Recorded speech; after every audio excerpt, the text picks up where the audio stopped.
ఈ hot stone massage చేసేటప్పుడు ఆ వేడికి చర్మంలో రక్తనాళాలు, చర్మం దిగువ భాగంలో ఉన్న రక్తనాళాలు వేడికి వ్యాకోచిస్తాయి అన్నమాట.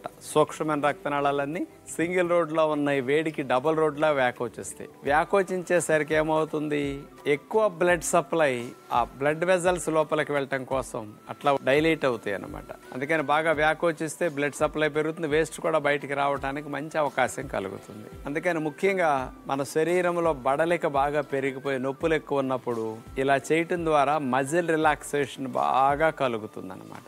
ఇలాంటి హాట్ స్టోన్ మసాజ్ కానీ డీప్ టిష్యూ మసాజ్ కానీ ఇలాంటివి చేయించుకున్న తర్వాత వేడి నీళ్ళ స్నానం చేయకూడదండి, అది గుర్తుపెట్టుకోవాలి. చన్నీళ్ళ స్నానానికి మజిల్స్ బాగా రిలాక్స్ అయితే వేడి నీళ్ళకి అంతలో 50% తక్కువ రిలాక్స్ అవుతాయి అనమాట. అందుకని సైంటిఫిక్గా కూడా చన్నీళ్ళకి మజిల్స్ బాగా రిలాక్స్ అవుతాయి, తక్కువ సమయంలో ఎక్కువ రిలాక్సేషన్ చన్నీళ్లతో పొందుతున్నాయని ప్రూవ్ అయింది కూడా.